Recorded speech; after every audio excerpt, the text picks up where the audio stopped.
Testing. 1, 2, 3, 4. Testing, testing, testing. Okay. Here. This is a test. Testing. 1, 2, 3, 4. Testing. 1, 2, 3, 4. This is a test. Testing. Testing. 1, 2, 3, 4. Testing. Testing. 1, 2, 3, 4. Testing. Camera mic 1. Testing mic 1. Testing mic 2. Testing. Testing mic 2. We are testing mic 2. Testing, testing, testing, testing. This is going to be the end of the test.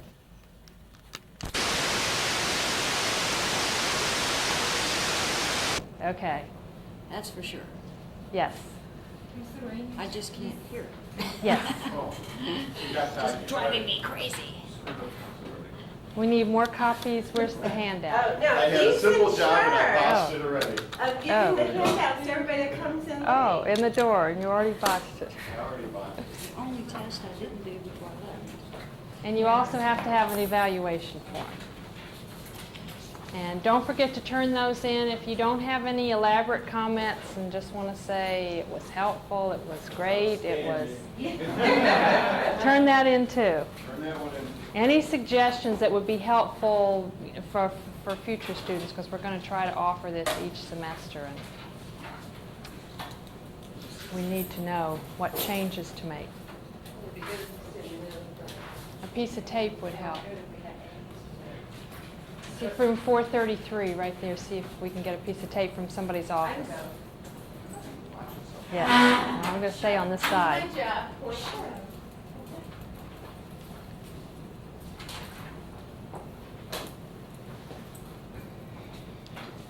And you have to put a disclaimer on this tape that it is 5 o'clock, 6 after 5, and the other times when you take me it was earlier in the day, so I've had plenty of time to wilt since this morning. Been teaching since 9 o'clock this morning and going to meetings and stuff, so anyway, got a piece of tape? I think we're about ready to start then.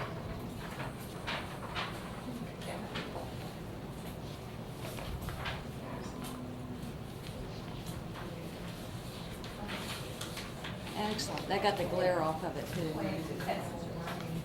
This guy.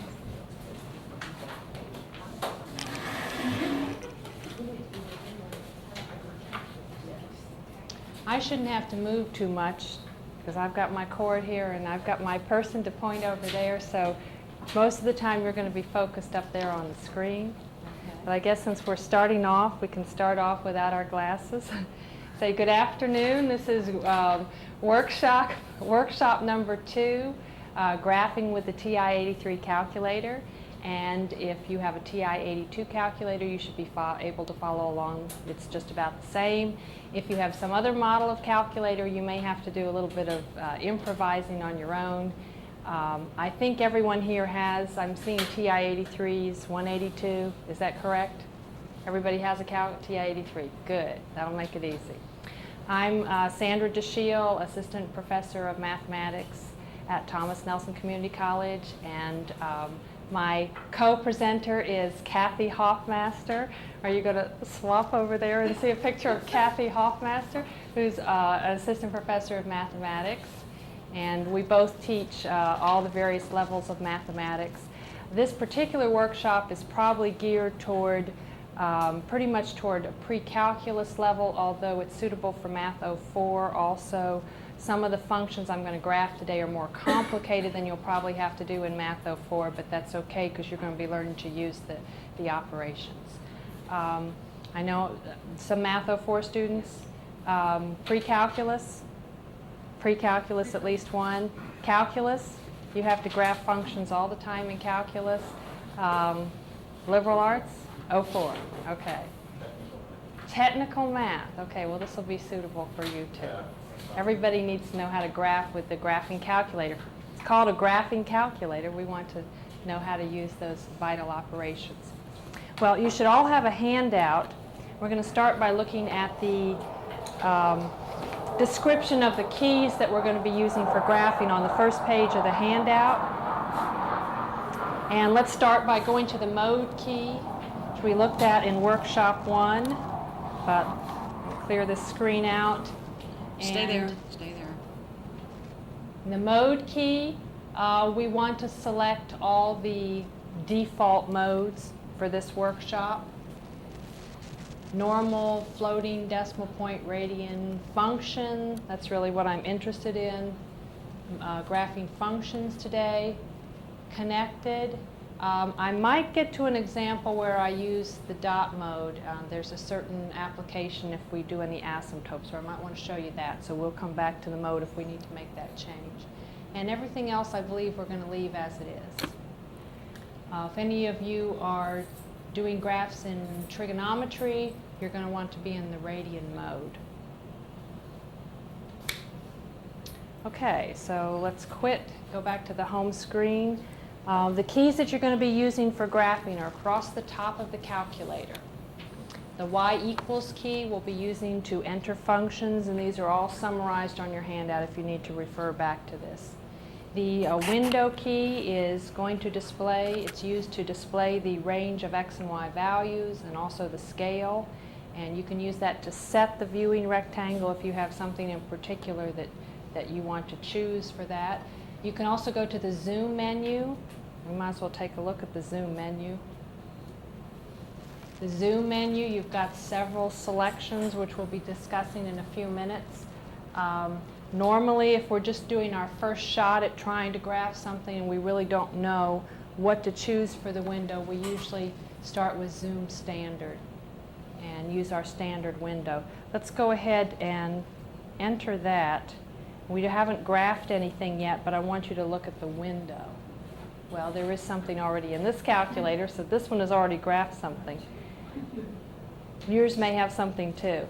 But touch the window key, and that shows you the standard window. That's the default window. If you hit zoom standard, your x values will range from -10 to 10. The y values from -10 to 10. In each case, the scale is 1, which indicates the distance between the tick marks on the axes. And I suppose the tape can hear the airplanes too, so we have to talk over the airplanes.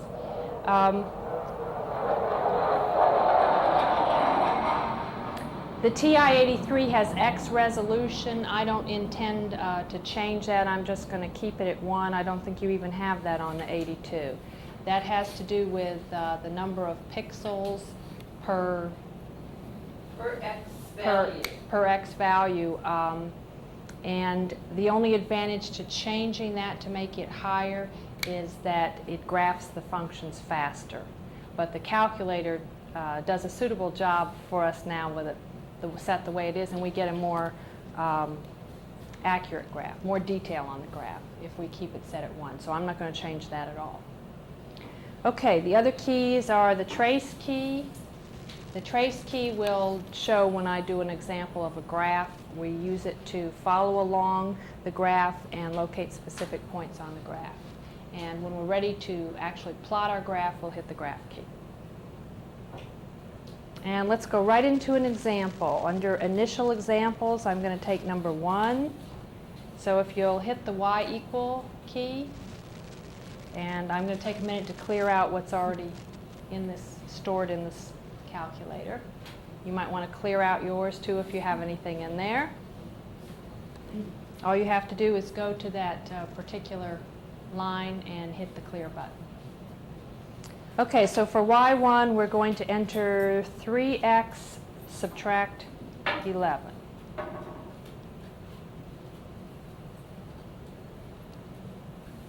And I'm going to select zoom standard. And the graph is, how would you describe the graph? It's a straight line. Now, if we hit the trace key, when you hit the trace key, the cursor begins on at the point. It's described as the point that's in the center of the screen, but in Zoom Standard, it's going to be on the y-axis. And the y-intercept of this graph is not on the screen at the moment. You can see the coordinates, but you can't see the point. If you use your right arrow key, you can move the cursor to the right along the graph, and pretty soon it comes into sight. In Zoom Standard, you can see one disadvantage is if this is a disadvantage to you, is I'm getting points that where the coordinates are decimals. I'd have to use decimal approximations for the points in this particular setting that I've got. You notice also if I was trying to find, for example, the x-intercept of this graph in Zoom Standard, I can't stop exactly on the x-axis. Notice my y-coordinate is not 0. It's negative 0.14, and then it goes to 0.489. So if I just wanted a rough approximation from this graph, I'd get as close to 0 as I could for the y-coordinate, and then I'd say my x-intercept is approximately 3.6, 3.617. Okay, we'll elaborate on how you can get a more accurate answer in a minute. Let's try a different Zoom choice. Go back to your Zoom menu, and I'd like to select Zoom Integer. I believe we talked about this in Workshop 1. If you're looking at a menu and you see an arrow at the bottom, that means there are more choices. So if you keep going down, Zoom Integer is the one I want, number 8. And I'll select Enter. And you have to enter a second time to get it to go into Integer.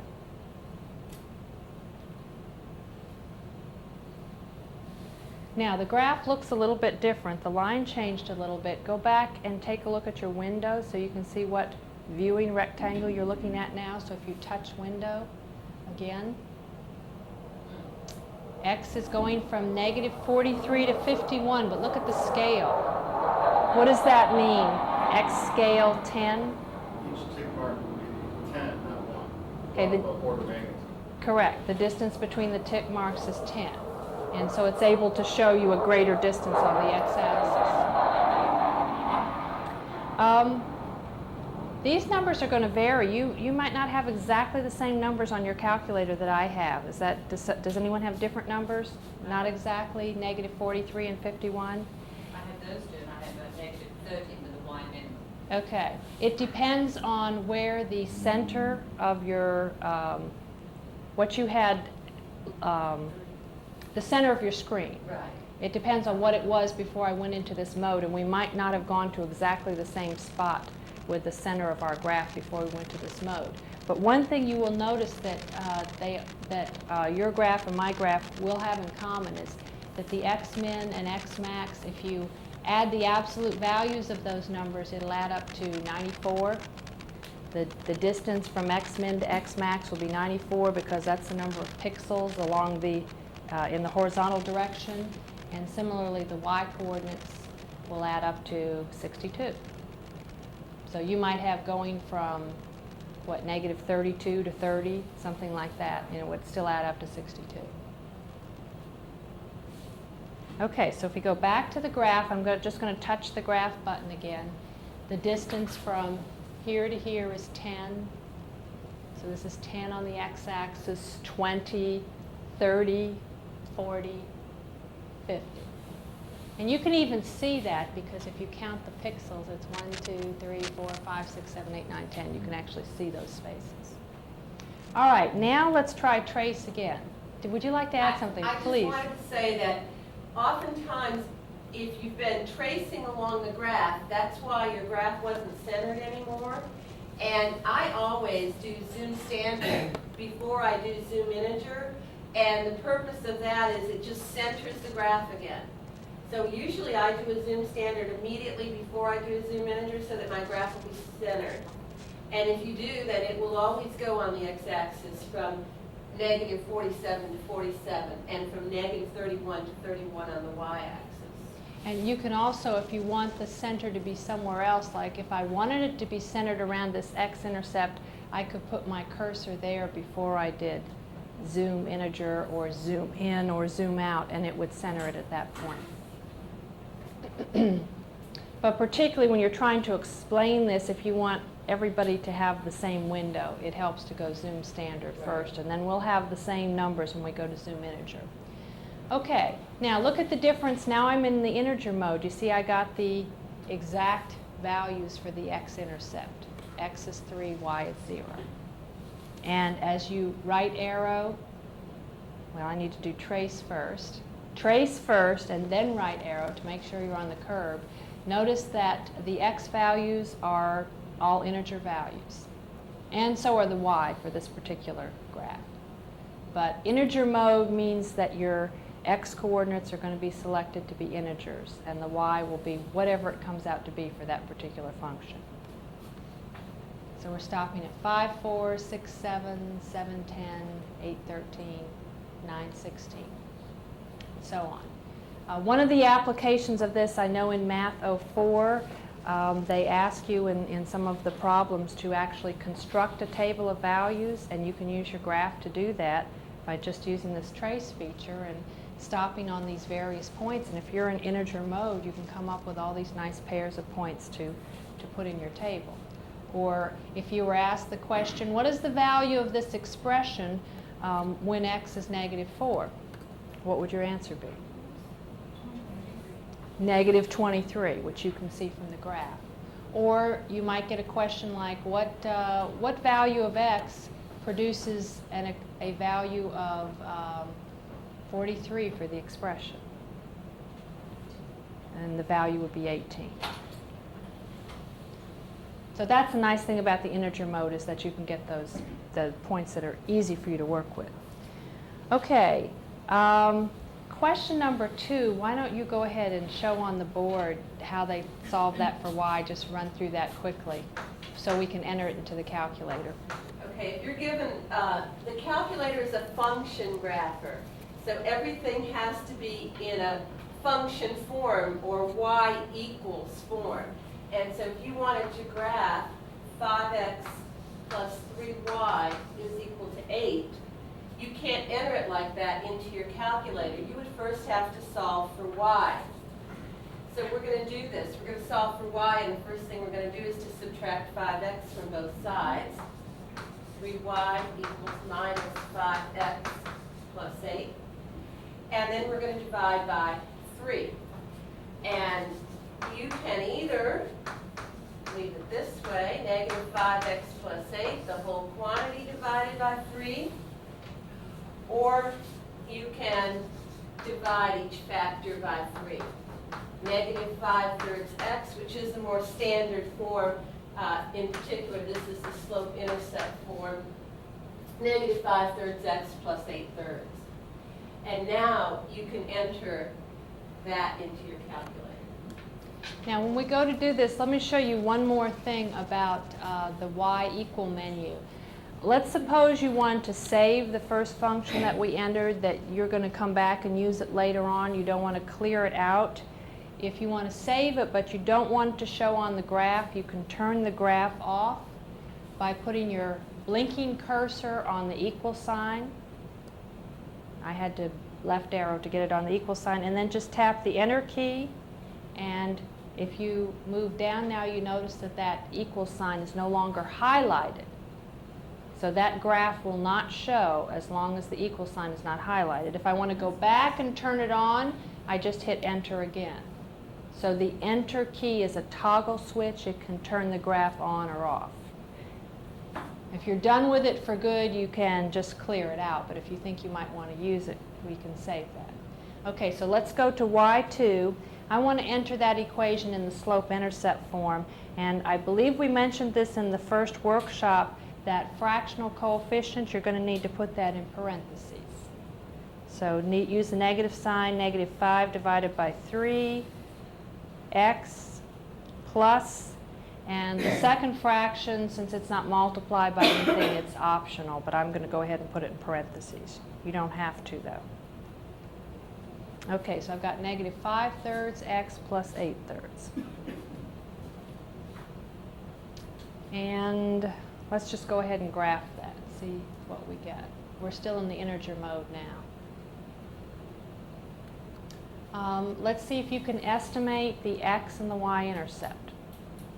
I'll give you a second to do that before I display it up here. Use your trace key to estimate the x and the y-intercept.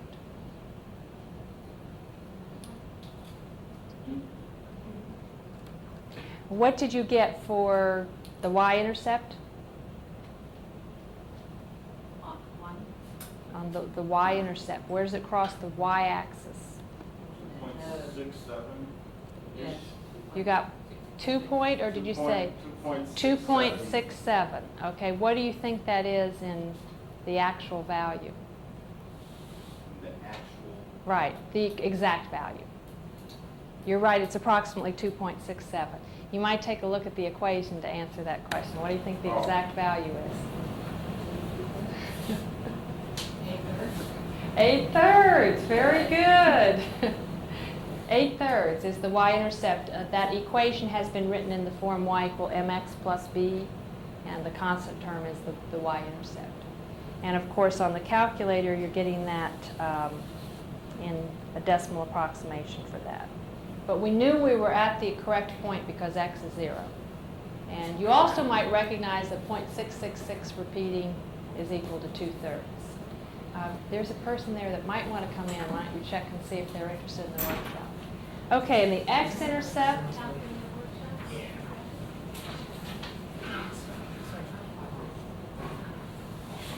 Well, we can't get there exactly, can we?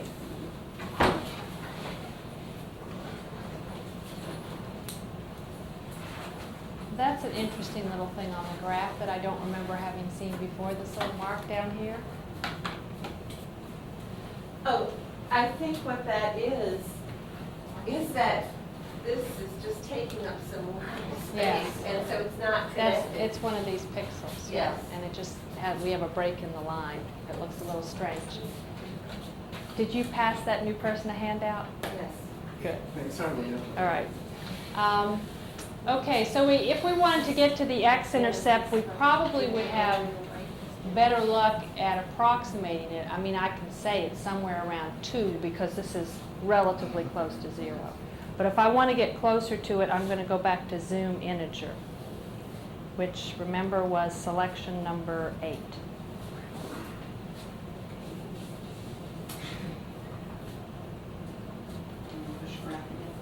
And let me see if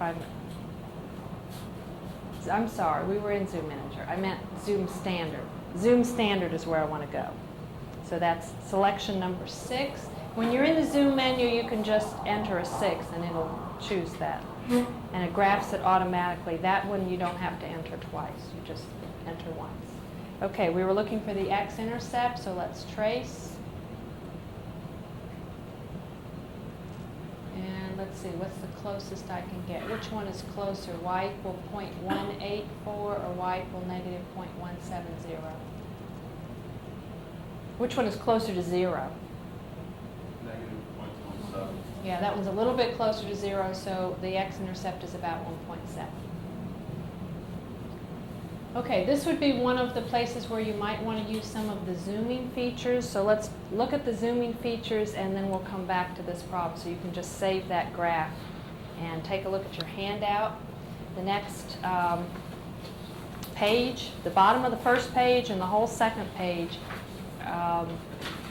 reviews the zooming feature, and we'll just take a look at the zoom menu as we're briefly talking about these, but I'm going to illustrate them by doing examples. Number 1, the first choice, zoom box.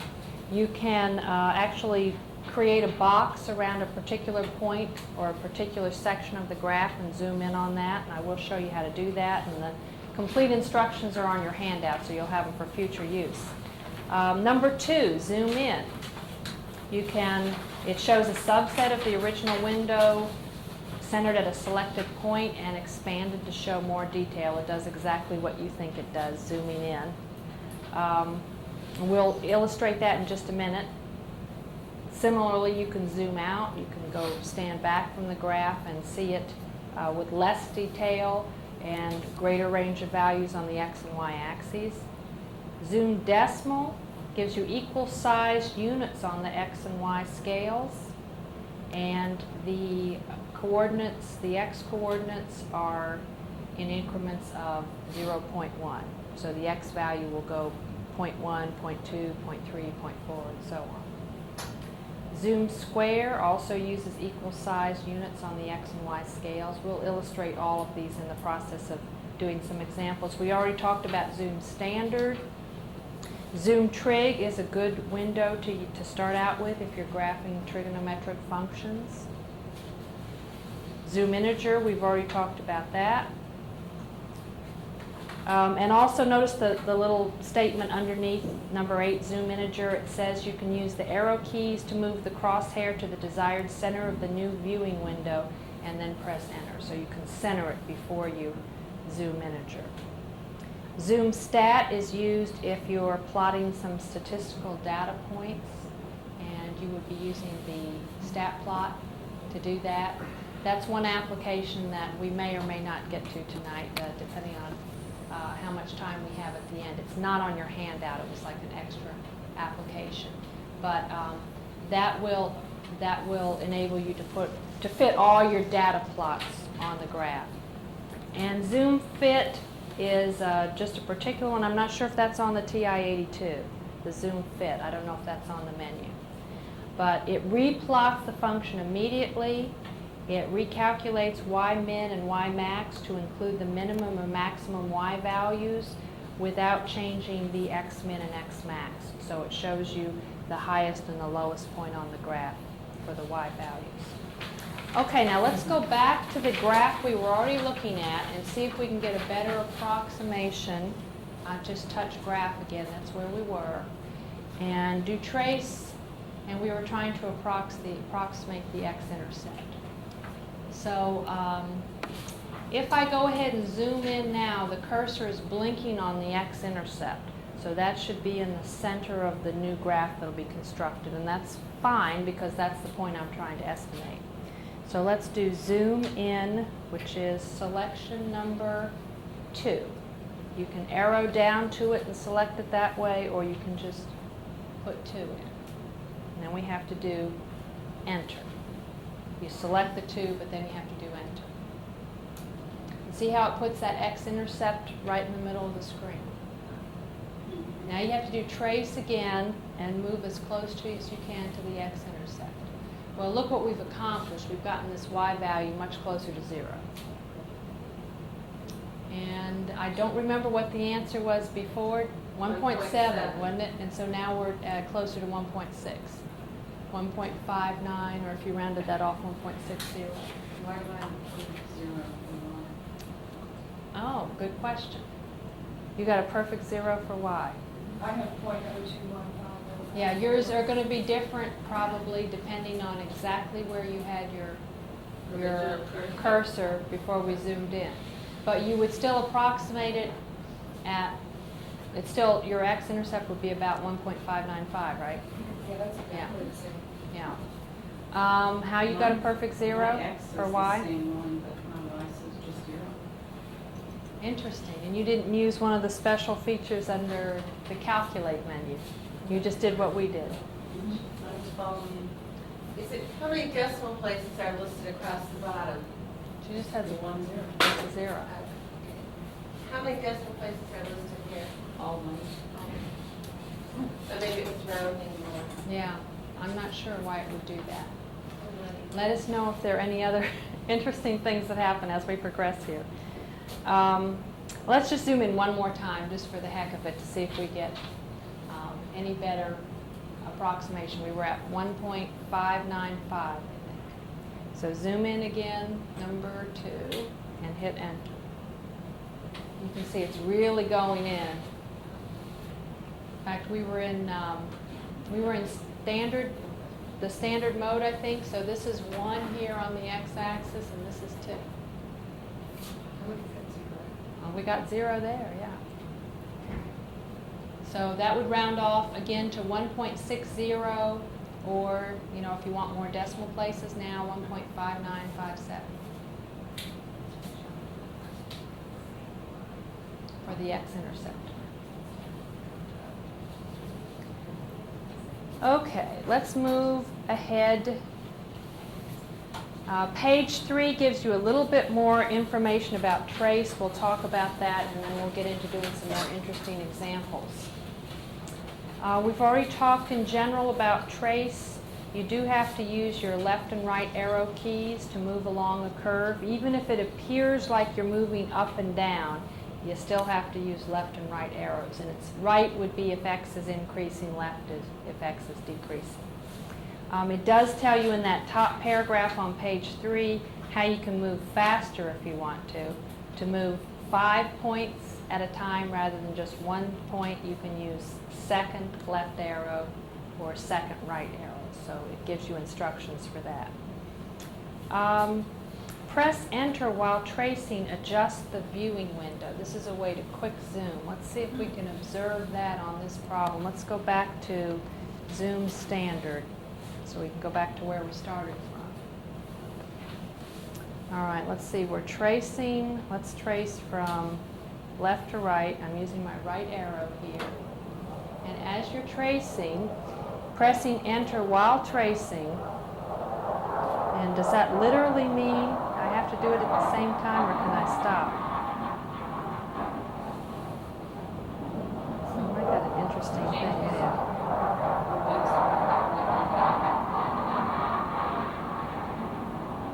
And what it does is it adjusts the viewing window so it goes in the direction of where you're tracing, so you won't be off the screen anymore.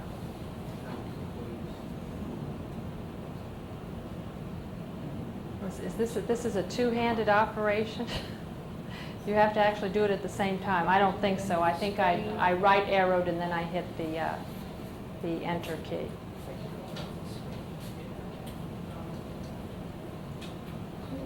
Now I want to go back to where I was and try this one more time. Zoom standard. Let's look at panning left or right, panning up or down. Upon reaching the left or right edge of the viewing window, it'll automatically pan to the right or to the left. Now, I don't know if we can do that on this graph because it goes off the screen up or down. We might not be able to do that on this one. Because normally speaking, when you go off vertically, up or down, you go off the screen, see it doesn't automatically adjust itself. Yes, it does. If you go far. Eventually, if you keep going, because it'll be off of it to the right or the left. Yeah. Right or left, it automatically adjusts. Up or down, you have to hit enter to make it adjust. It's basically the way it works. So if you keep going far enough, it'll go off to the right and it'll adjust itself. And all you have to do for the tracing, the press enter to have it move, all you have to do is have the trace cursor on the graph. You don't have to be moving the trace cursor at all. Just if you on the have graph. the trace cursor on the graph and you hit enter, it will move the graph to adjust. Mine's continuing to move to the right. Because you were traced.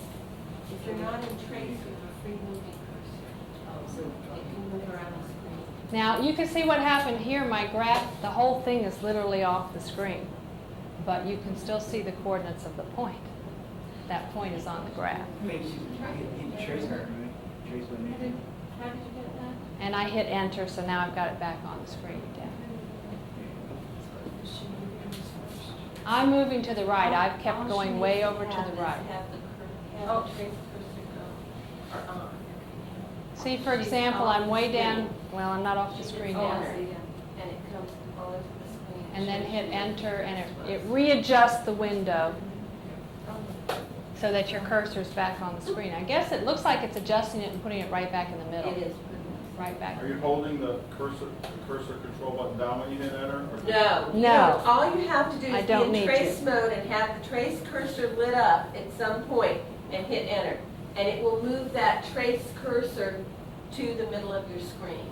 So even when it's not off, if it's like this, if it's not off the screen and I just want that to be at the center of the screen, I just hit enter and it readjusts.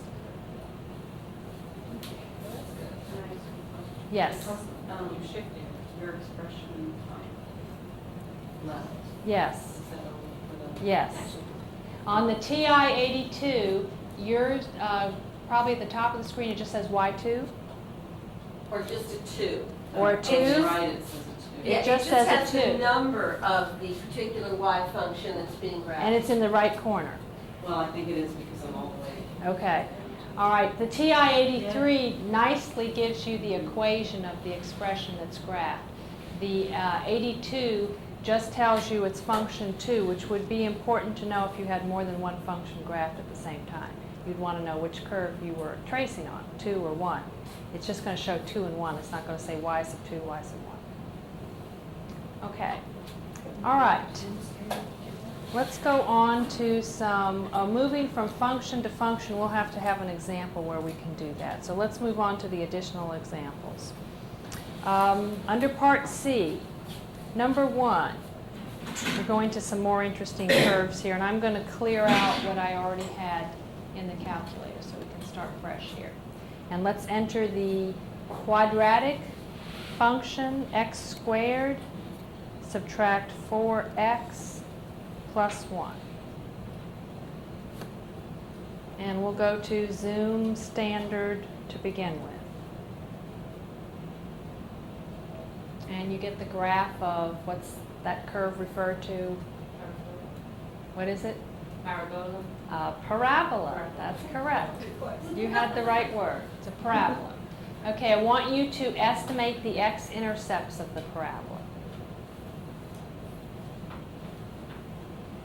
If you suspect that they might be integers, you can check it out in the integer mode first and see if they're integers. But if we really have to approximate them, we're better off in some other mode.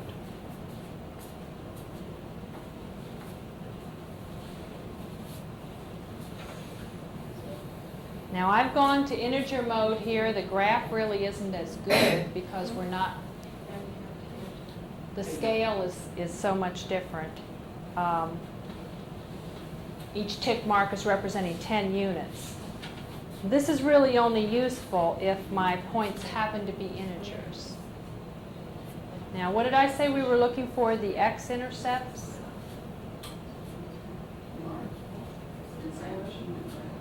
What do I need to look for to find x-intercepts?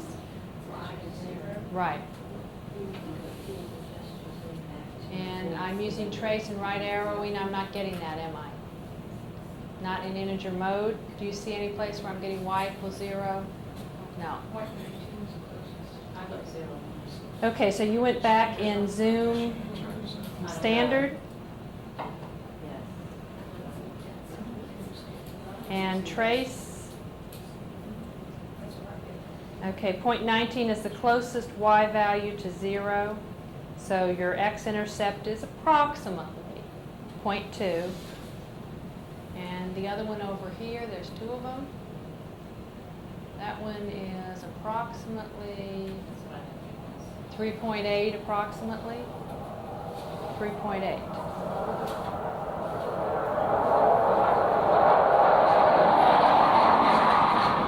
That's as close as I can get to 0 in this particular view.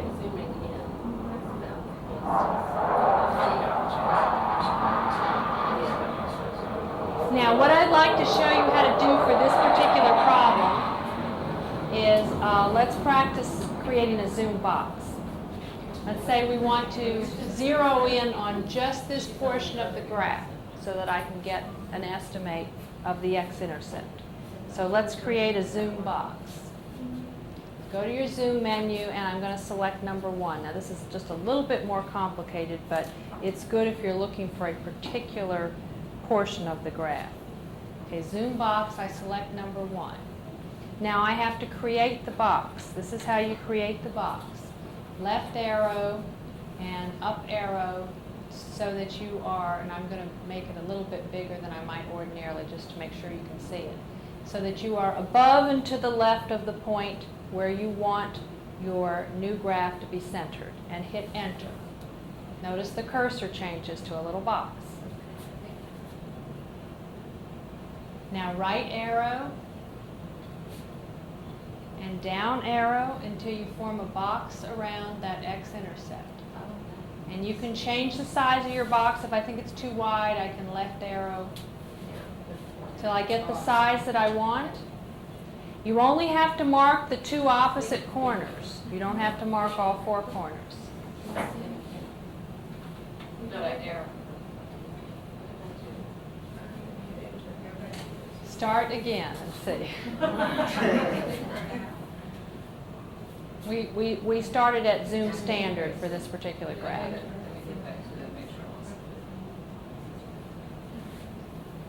Okay, we need help with the box over there, I think.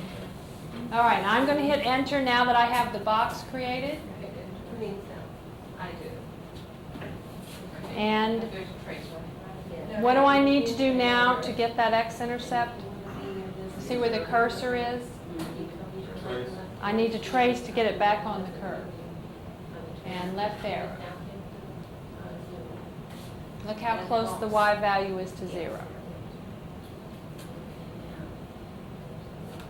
Now, of course, it's just about easy to use zoom in. The only difference, zoom in, you might have to zoom in a couple of times depending on the graph. But since you can center it, if you're looking for an x-intercept, it's probably just as quick to zoom in as it is to use the zoom box. But those are two features that you have at your disposal.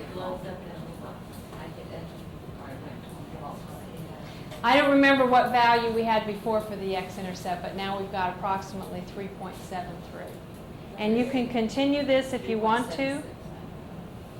I'm going to do one more zoom box, but this time I'm going to make it real small right around that point. So left and up, enter, right arrow, and down. And Enter. also, your values are going to be different depending on the size of your box Right. and exactly where your box was located. Right. But you're still going to be getting close to the same value. You're approximating.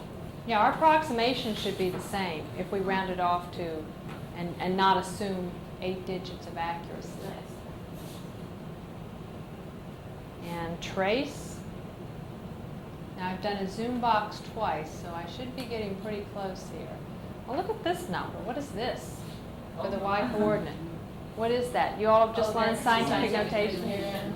So what is that? 2.4 times 10 to the minus 4 power. So it's 0.0002.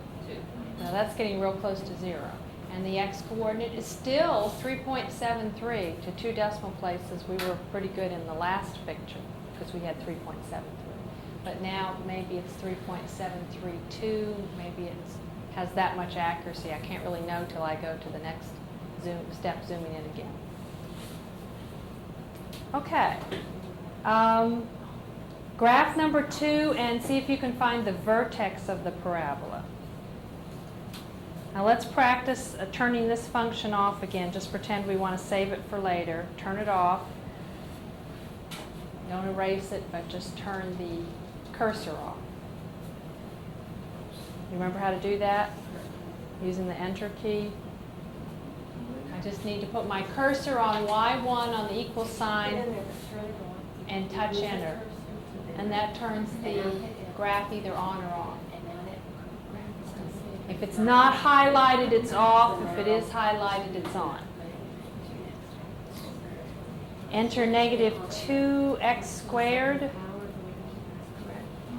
plus 12x, subtract 19. Oops, got a mistake there. Does anybody see what mistake I have and what I just entered? I don't have a square. Okay, let's type over that with the square key. 2x squared plus negative 2x squared plus 12x minus 19.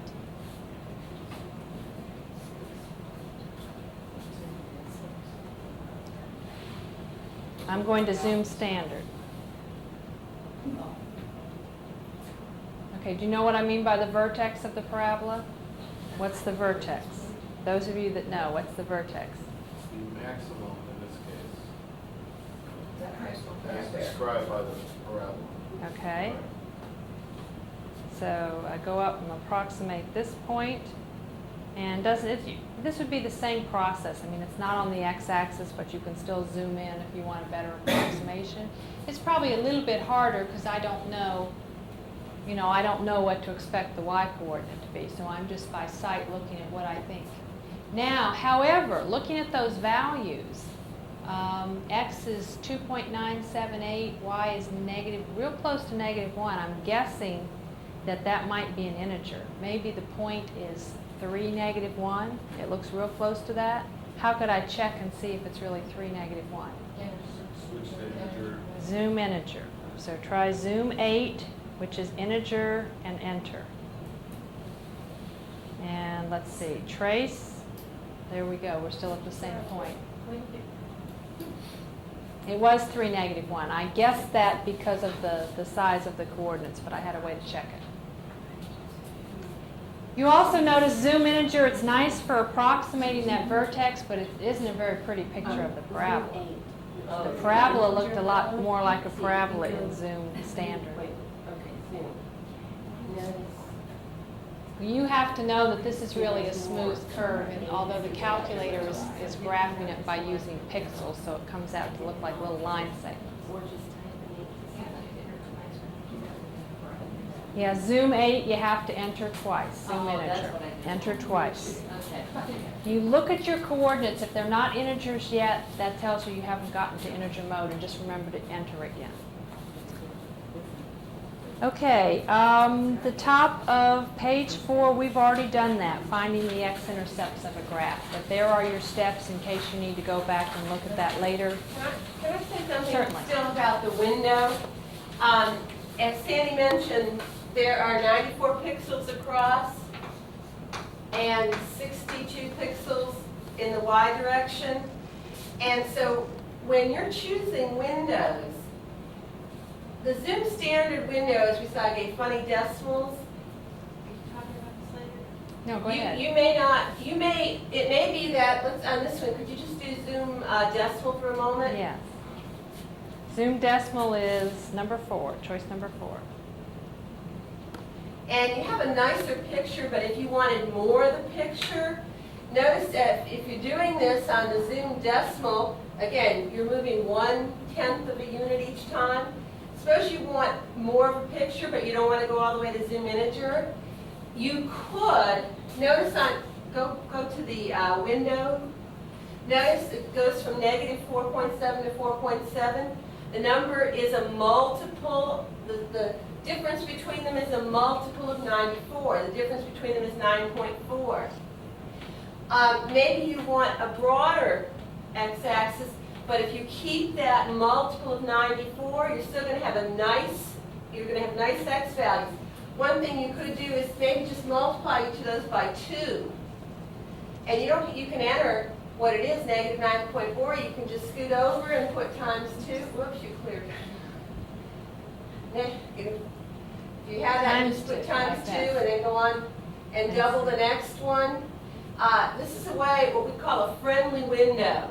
If there's a multiple of 94 pixels across and a multiple of 62 pixels up and down, we have a friendly window, and this is one way of getting it. Just look at the graph again, and if you trace on the graph, how much do you think each one is going to change by? 2/10, yeah. So if we move along, then the x's are changing by 2/10 each time.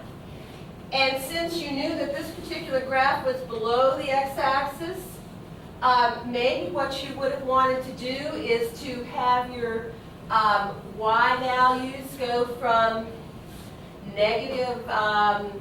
about -12.4 to 0.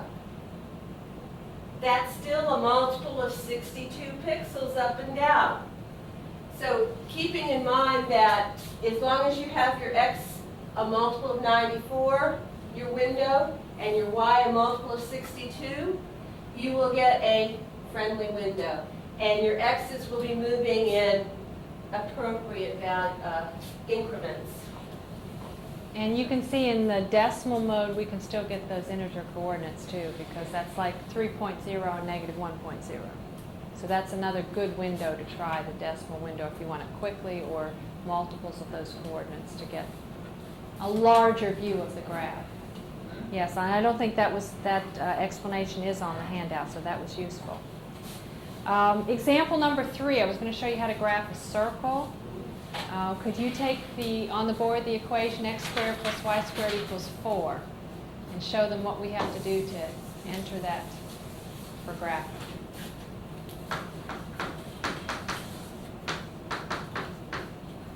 Again, your grapher Sorry. is a function grapher, so you have to have your equation in the form y equals. We're going to solve this equation for y, and we'll have y squared equals 4 minus x squared, subtracting x squared from both sides. And now, well, we have y squared equals. We want y equals. When we take the square root of both sides, what do we have to remember to do? Y equals what? Yes, we're waiting for an answer here. Y equals? Plus or minus the square root of 4 minus x squared. Okay? If y squared equals something, then y equals plus or minus the square root. So what we really have is we have 2 separate functions that we're going to graph. You're going to graph y equals the square root of 4 minus x squared, and you're going to graph the other part. This is going to be what do you think this is going to be about the circle? The top half, yes. And the other, y equal minus the square root of 4 minus x squared, will be the bottom half of the circle. Yes. So let's do that now. Okay, I'm going to go back and clear y1 and y2 so we can start fresh here. And I'm using my square root key. And if you're using a TI-83 calculator, what do you have to remember to do? Put in the left parentheses after the radical sign. The TI-83 automatically puts in the left parenthesis to be mathematically correct. We're going to put the right one in, even though it may assume, we discovered last time it may assume that you meant one even if you didn't. But the 82, you have to put in those parentheses. And I'm entering under the parentheses 4 subtract x squared. Make sure you used a negative sign here, not a subtraction sign, and make sure it's in front of the radical. And this is a pretty short expression to type in, but if it were a very long expression, what else could you do for y2? Instead of having to retype all of this, what could you call y2? How about just to put the minus sign, and it's the opposite of y1. It's the opposite of y1, and you could get the y1 from your bars, so your variables. Right, you can't use entry in this menu, can you? You can't do second entry. That's only on the home screen. Like to call back what you've already typed in, you can't do it that way. No, you'd have to go to the Bars. to the y variables, function, y1. So you can do it this way. And it takes a while to get that y1 by the time you go through those selections, but as Kathy said, if y1 was a long expression, rather than typing the whole thing in again, it would be quicker to go to the vars menu. Okay, if I hit enter, and now I'm going to do graph, and watch while this graphs, because it will graph y1 first, and then it'll graph y2. We're in the standard window. And there's y2. I think, no, we're in the decimal, aren't we? Yes, you can erase that. Are we in the decimal window? We're Let's in go back and a look. variation of the decimal Yes, window. boy, that's a nice picture. I like that one. Let's look at it a minute, because I'm going to show you what it looks like. It's not quite as nice if you graph it in another window. That looks like a circle. It's the right shape. It's got all the points you think it should have. Okay, remember what we Because you're in a nice had. friendly window. We were in a good window, yes. It was the decimal window, and then we multiplied by 2. All right, now let's see what happens if we take the same graph and we just did it in Zoom Standard.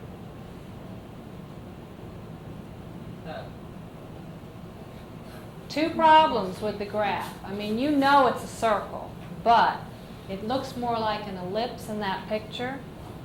And also, there are spaces where it doesn't touch the x-axis.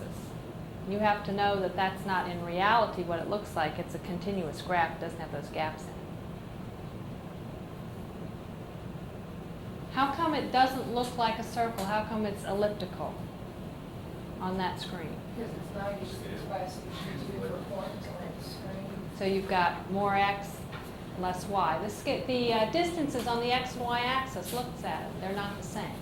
I mean, this is supposed to be 1, this is supposed to be 1, but this has got 5 little pixels, and that's only got 3. And 2 in between, and this has got 4 in between. So another way we could take care of that, besides setting the window like we did before, you can try going to zoom square. Zoom decimal also, but we can try zoom square, which is number 5. It's kind of small, but it does make the circle. This particular circle is kind of small, but it does make the divisions on the x and y axis equal, so that it shows it as a circle and not an ellipse.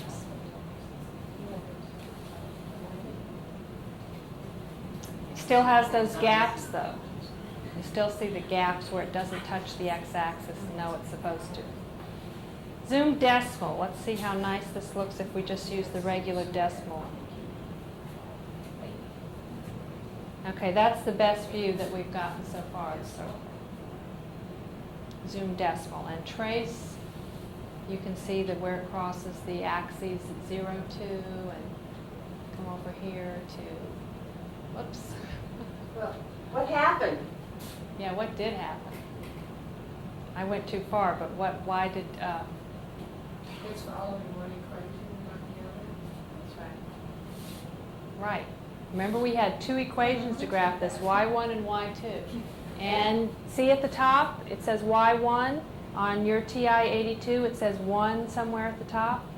Okay, but y is, how come it's off the graph and how come there's no y value there? Are there any points on the graph of that top half of the circle where x is equal to 2.2? No, because the last x value is at 2. And if you go beyond that, the expression 4 minus x squared under the radical is going to be undefined. And if it's undefined, that means there is no y value. So that it'll show you nothing for y. Questions? I was going to ask, how do you toggle between the two? Okay, that's what I'm going to show you now. Let's get back on y1. Get back on y1 and use your up and down arrows.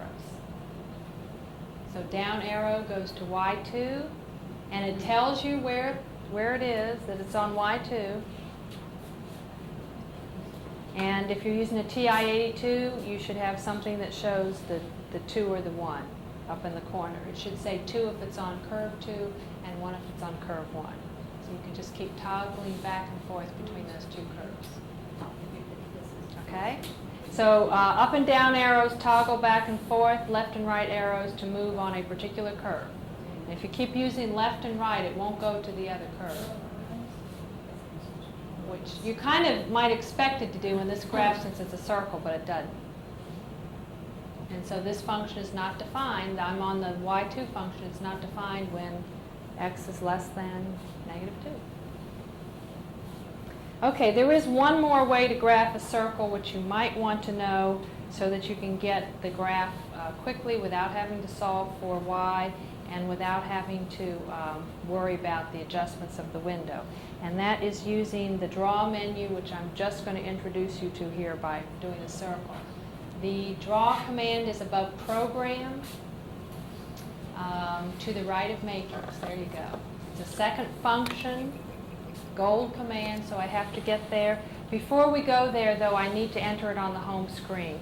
And I do want to get rid of this circle so I don't superimpose another one on top of it. So before we go there, go back to this circle and let's just turn off these graphs All I did was put the cursor on the equal signs and hit enter.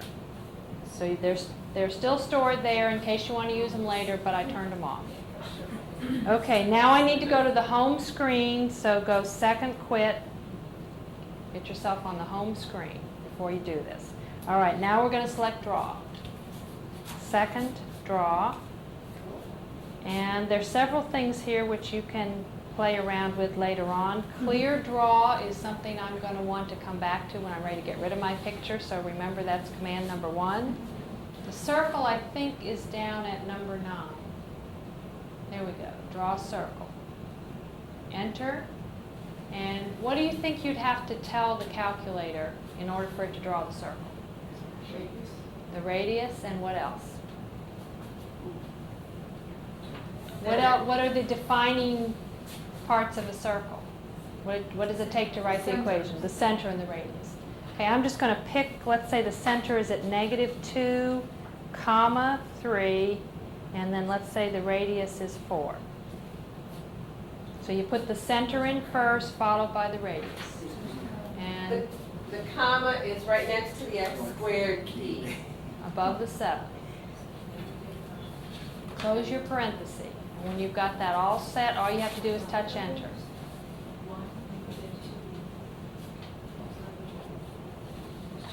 What is the syntax again? It's Radius. center, coordinates, x coordinate of the center, y coordinate of the center, and then the radius. So it's x, y, r, or HKR, if you want to call the center HK. And there's the circle. But what did it do? What's the problem with my graph? Scaling. It doesn't automatically give you the window. So you still have to adjust your window. How could I adjust this window? I would guess the fit this time. That do it? Auto fit. It would if both my x coordinates were on there, both the left and rightmost x coordinate. We can try that and see what happens. I don't think it'll fit the whole thing on, but we'll try it. Was that zoom fit? Was command Yeah, that's what I tried. 0? All you have to do, get rid of the second, just take that right on top of it. Is that what you got? Nothing? A Apparently big not. nothing? Yeah, apparently that's All not right. it. Now, this gives us a chance to use, to redraw the circle. It's like almost the last sentence, the second to last sentence under example 3, graphing a circle. To redraw the circle, in case you lose it, return to the home screen, second quit, use entry to bring back the circle again. Even though it's already there, I'm on to something else, so I have to enter it again. I just went back to the home screen, second quit. Now you're on the home screen. And then do second enter. I didn't hit the second in time. Now we're back to where we were here. What's the problem with this circle? I need to change the window. We could just wing it if you want to. Well, or we could go to, let's see, we were still in that friendly window. Let's go to Zoom Standard. Now I probably have to go back and call my circle again. All right? Redraw the circle. Let's try this one more time. Enter. Okay, now I got the circle.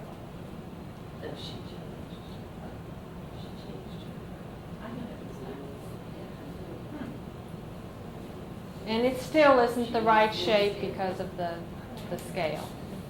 Now you can Zoom square. Number 5. Nope. Come back, tell it again. Yeah, tell it again. But this time just- Now this is tedious because every time I change it, I have to go back and recall the circle. I'm on Zoom square now, but I have to go back and get that circle again, recall it, and enter. Okay, finally got a graph that I like. It's looks like a circle because we're in the Zoom square, and it doesn't have any of the problems with the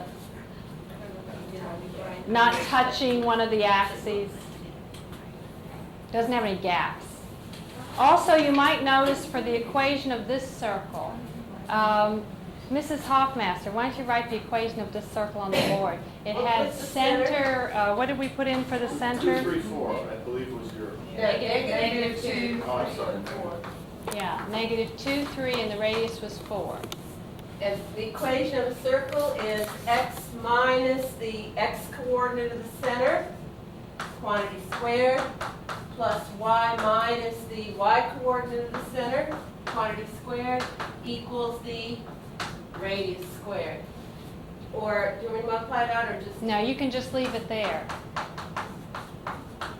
The point I wanted to make is that that equation would have been more trouble to solve for y.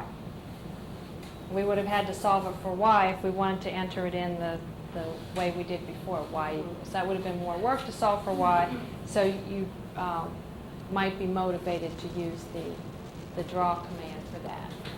And you can always, if you have the equation in expanded form, you could complete the square to get it in this form, and then use the center and radius and draw. The last time I did this workshop last semester, I forgot to show the students how to clear, and I don't think it was on the handout. So some of them left, and they were left with that circle on their graph forever, unless they got out their book and figured out how to clear it.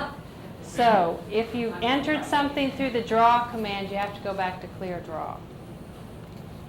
Clear draw is command number 1, and now it's gone. And one other piece of useful information, in case you forget where something is. I don't think I've told you this yet, but there's a nice key called the catalog key, which is next to the on switch. And when you go to the catalog key, let's just take a look at that right now. Second, and hit your catalog key.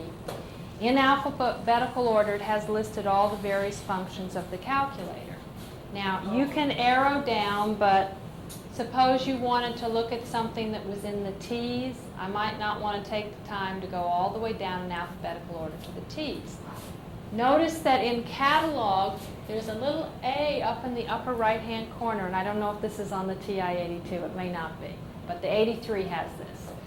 That means it's automatically in alpha mode, so you can hit any letter of the alphabet without striking the alpha key first. So if we want a command that's under the T's, all you have to do is find T. It's right above the 4. Hit T, and you see it automatically goes down to that portion of the menu. And then let's say I want to go back to C because I want to look for a clear command. Hit C.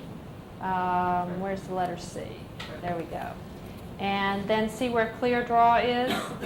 In case you had forgotten where it was, you put your cursor, which is that little arrow on the left, on clear draw, enter. And my one problem, I forgot to do something first. I needed to be in the home screen to enter that command, because it actually has to enter clear draw. So let me try it one more time. I'm in the home screen. Let's say I still have my circle graph and I wanted to get rid of it. Catalog, I'm going to choose the letter C, go down to clear draw, enter, and see it says clear draw on the home screen, and then if you hit enter again, it says done. It's done what you asked it to. So you do have to be in the home screen before you work with those catalogs. Actually, since the first thing on the catalog list was absolute value, Right. that's a very convenient way to find absolute value. Right. It's more complicated to There get it is. directly. Absolute value. It's right there under catalog if you forget where it is.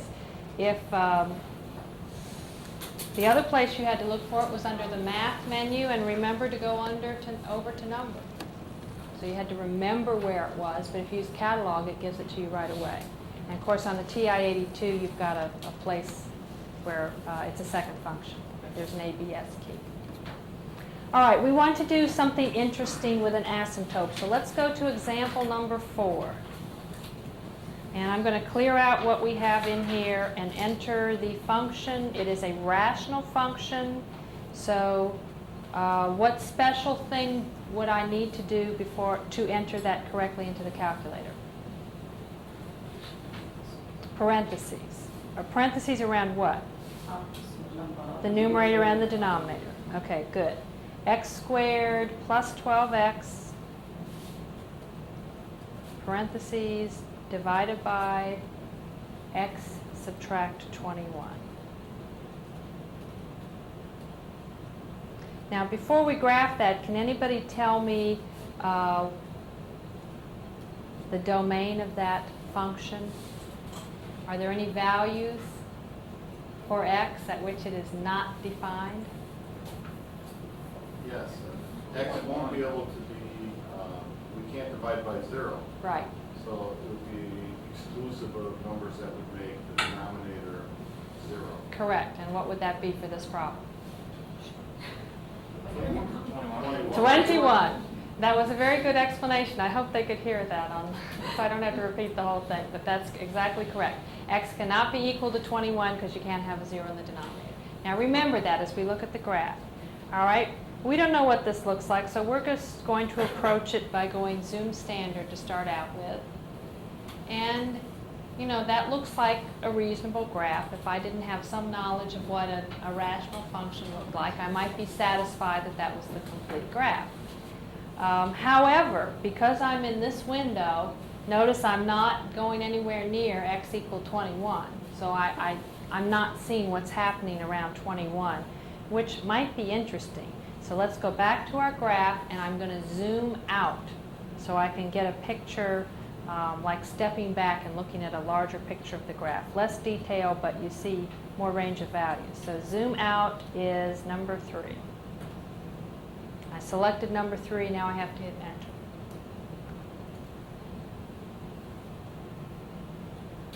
What do you think this is? It's a vertical line. What is it? It's a vertical asymptote, right. And where do you think that vertical asymptote is located? At x equal 21.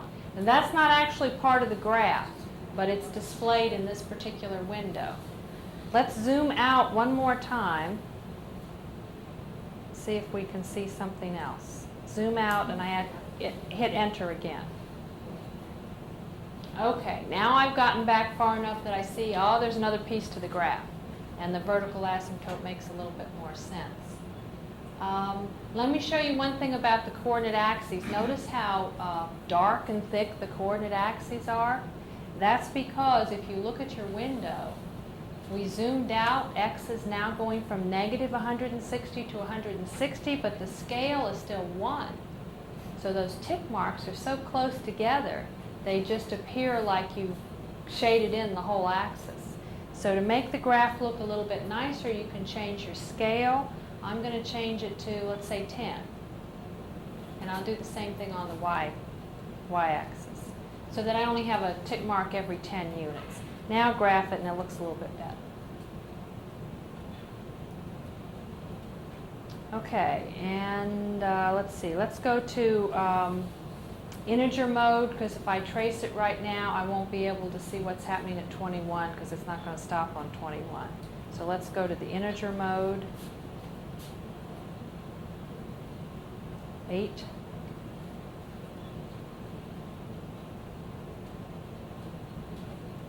And I have to zoom out again. Zoom out, enter. Okay, that's good enough. We're in integer mode now. Use your trace key and just arrow to the right. Notice your x coordinates are integers, but it's not doing every integer. It's going by 4 because of zooming out. Right. Okay, all right, what I need to do is just, let me go to zoom integer one more time. I want to go back to where I was. Zoom. How many times did I zoom out? Just once? Zoom memory.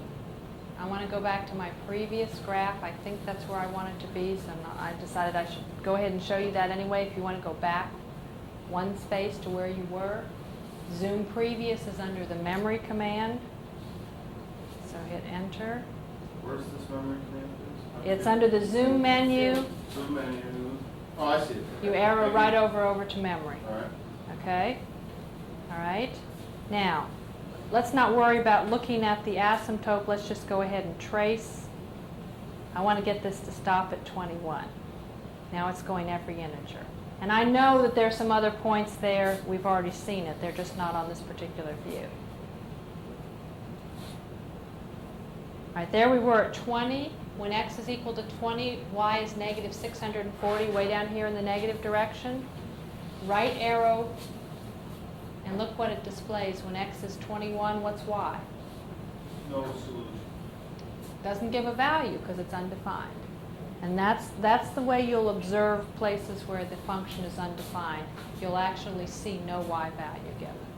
Now if we right arrow one more time, move it to the right to x equals 22, look what the y coordinate is now. Positive 748. You see it's up on that other branch of the curve that we saw. Why don't you do a zoom fit? Zoom fit, which was our number Odd. 0. ought. Okay, 0. Zoom fit.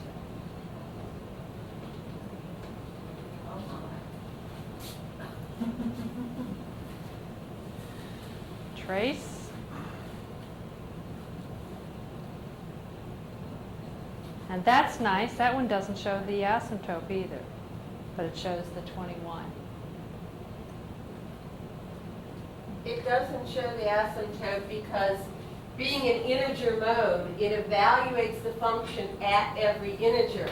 So it evaluates it at 20, and it plots the point. It evaluates it at 21 and sees that there is no value, so it stops, and then it evaluates it at 22 and plots that point. If you're in Zoom Standard or some other mode, it'll evaluate it to the left of 21, and if it's not evaluating exactly on 21, when it evaluates it at the next pixel, it connects the pixels, and that's how you get the asymptote showing. Because it simply is connecting the two values on either side. So if you don't want your asymptotes to show, you have to set your window up in such a way that your function will be evaluated exactly at those particular values. And that's, again, you can set your window, you don't have to use the zoom to set your window. You can set it up, Right. keeping in mind the friendly window. Right, you can choose whatever numbers you want to set the window. These zoom features just give us some quick ways to choose windows and to work from there. But that's a good picture. So you might want to make a note. It doesn't say about that on the handout that we were in Zoom Integer and then we went to Zoom Fit. Zoom Fit. And all the Zoom Fit did, it kept the same domain, the same x values. It adjusted the y values so that you could see the graph. If you look at the window now, you're going to see that your x values still go from negative 47 to 47, but it has adjusted quite a bit the y values. And it can't actually show, Zoom Fit was supposed to show the maximum and minimum y values. It couldn't do that for this function, but Right, because there is tried. no max and min. But it's So still, it increases without bound and decreases without bound. But this is the value at 20, I believe, and this is the value at 21. It shows those. right. Okay. Try number 5. Y equals, I'm going to turn off y1 and I'll enter number 5 under y2. The function is x squared subtract 20. And I'm just going to go Zoom Standard.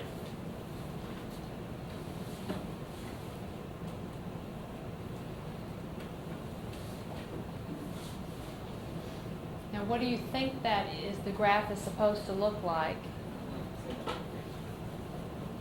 A parabola. Very good. A parabola, or better known as a parabola. Why is it cut off like that?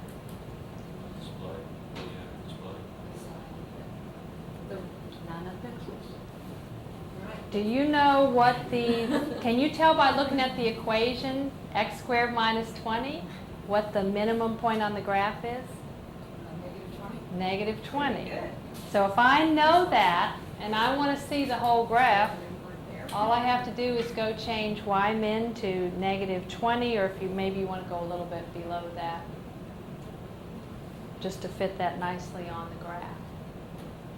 I don't really need to change anything else, but you know, there I've got the whole graph. You just want to see the whole thing. But again, you had to choose the window if you wanted to see the complete features of the graph. You could have adjusted it several different ways, but this was just based on your observation of what you knew the minimum value to be. Now, would that have been a good place to use the fit? Would the fit have worked there? Zoom standard. Let's go back to our original graph and do zoom fit, because that's supposed to show your minimum and maximum values if there are any. Notice it also shows you a lot more at the top. Yeah, because it was trying to go higher with higher y values. Okay.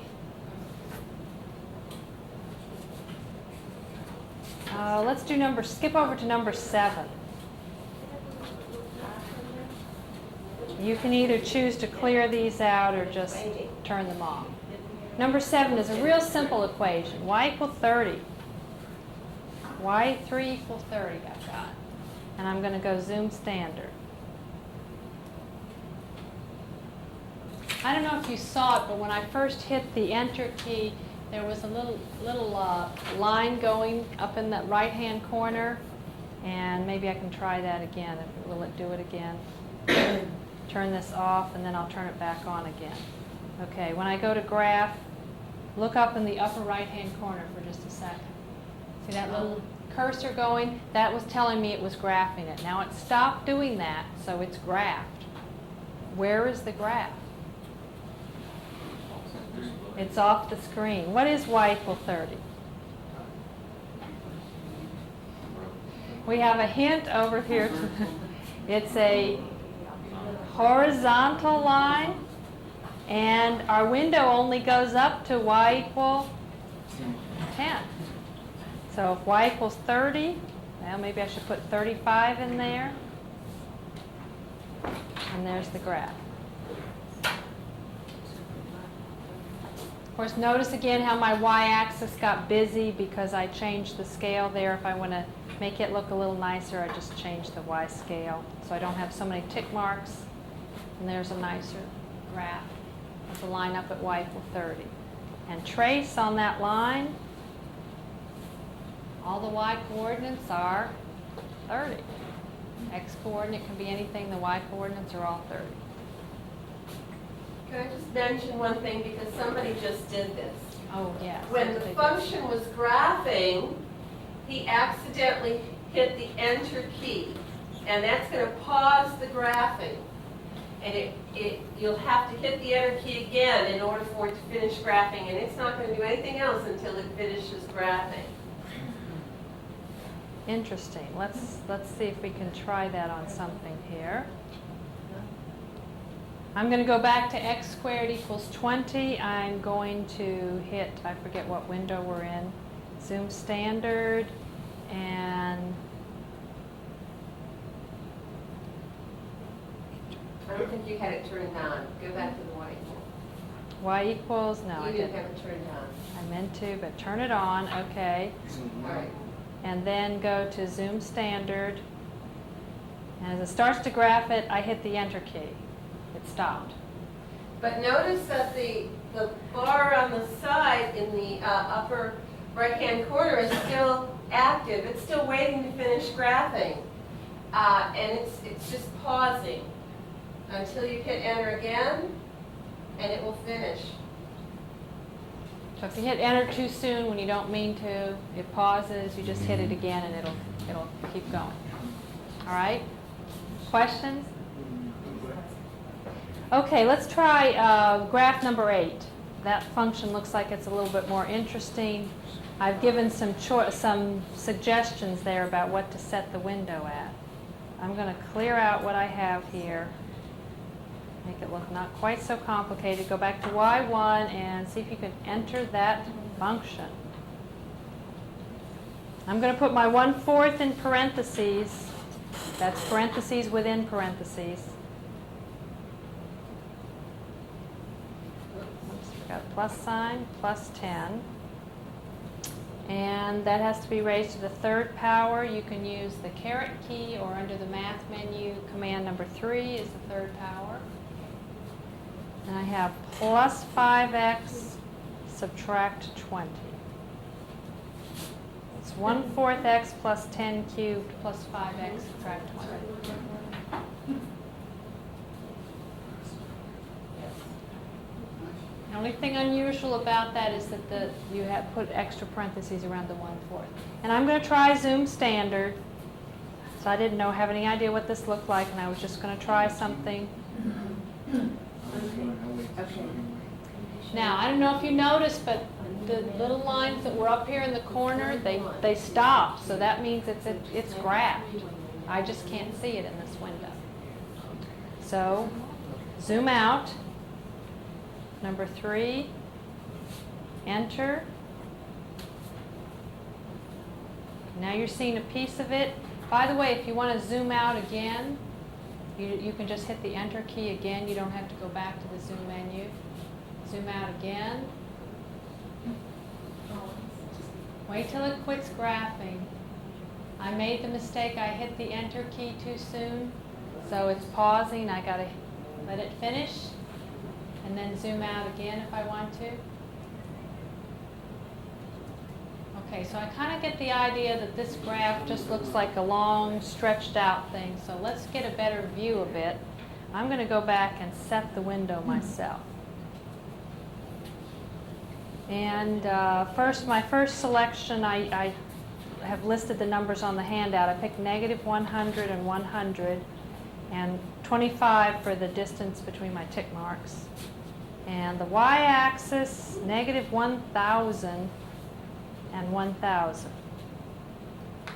And I better pick a big number there, 500 for the scale. Doesn't have to be 500, but something that's not too far from 1,000. Well, in that view, you get a little bit of feeling for the actual shape of the graph, which we didn't have before. It just looked like a line. And it might be interesting to see if we can, we're such a big scale now, we may have some trouble doing this, but let's see if we can find the x-intercept. Oh, by the way, what's the y-intercept? 980. Stopped right on that point. And the x-intercept, I don't know how close I'm going to be able to get here. Okay, we're in such a big scale. Remember why I had it going from -1,000 to 1,000? The closest I can get to 0 there for y is -23 point something. So my x-intercept is somewhere around -21. That's just a rough estimate of what it is. Now, if you wanted more accuracy on that, you just start zooming in on that point. Okay? And let's adjust the scale one more time. I changed the x view just so that I could see horizontally more of the graph, see if that would make any difference. And I changed the y scale to 2,000, -2,000 and 2,000. So x is now from -200 to 200, and y is from -2,000 to 2,000. And of course, as we've been talking about, you can pick anything you want to for the window.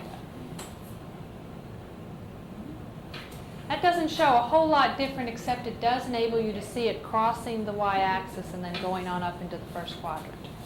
Now, where does it cross the y-axis? We've got that point again, 980.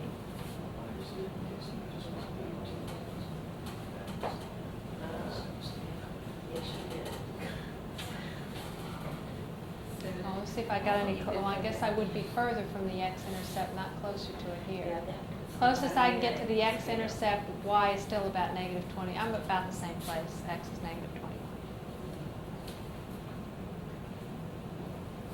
Okay, so the whole idea really of this entire workshop is for graphing any of these functions. Once you've learned to enter them correctly in the y equal screen. The whole idea is selecting your viewing rectangle. And you can use some of the set zoom features, or you can create it yourself. And you can learn how to use friendly windows, etc. We've run over time here, so I'm going to let you go. There's one other thing on the handout that I didn't cover today, and that was solving equations graphically. That's something that you will be doing in Math 04. Basically, it amounts to graphing the expression as a function and then looking for the x-intercepts. And we've already talked about how to look for the x-intercepts today. So I think you can read through that and work on those examples. And I'd be happy to show one if anybody wants to see one of those done before they go, but I'm going to stop now in case some of you have to leave, and just hang around then if you want me to do one example of solving graphically, and I will. Okay? Are we done? We are finished, and thank you very much for coming.